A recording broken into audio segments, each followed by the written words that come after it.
Thank you so much for watching this video. I hope you're having a fun time learning Tango Argentino by Joaquin Valverde.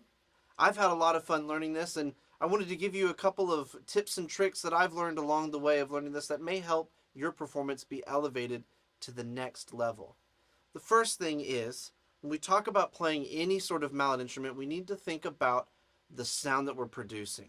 So we want to avoid any bad sounding areas on the instrument, like the nodes. The nodes are where the string is strung through each bar, and that's the least resonant part of the bar. So when you go to play, it's very easy to play in the center of the bar on these bottom notes, but when you go to the top notes, you have two options. You can either play at the very edge of the bar, or you can play in the center.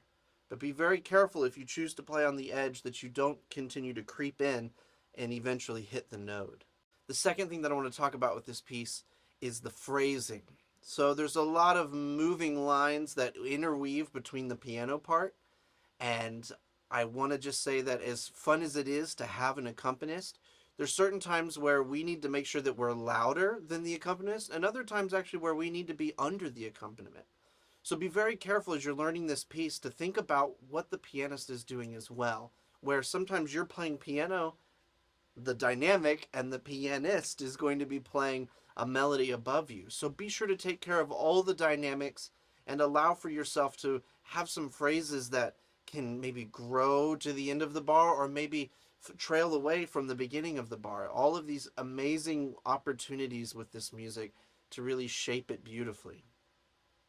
Another trouble spot that I've had with this piece is just making sure that every time I play a double stop, I'm focusing on having them hit at the same time. It's really easy for them to flam, and we don't want to have that happen. I know I probably was subject to a few of those, but ultimately that's something we need to make sure we're focusing on so that they're not all flams, but in fact double stops hitting at the same time.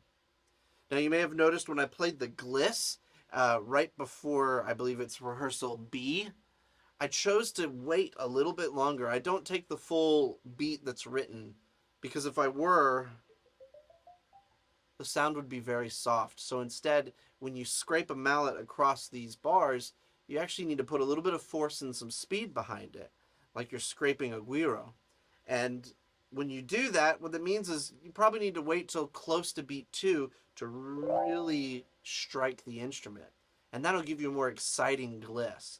I also like to do a little bit of a visual flair at the very end because it's an exciting homage to the tango dance.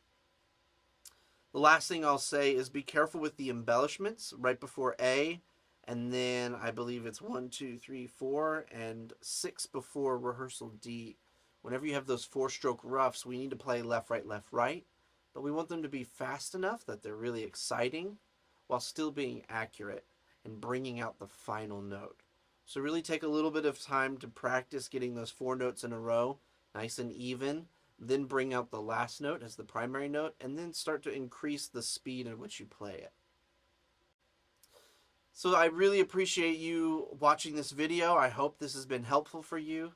And lastly, I want to say at the very end of this video, there's going to be a performance of just the piano part to give you an opportunity to work on the solo with an accompanist before you actually have a live pianist in your rehearsal. So thank you so much for watching, and I wish you all the best on your journey here with Tango Argentino.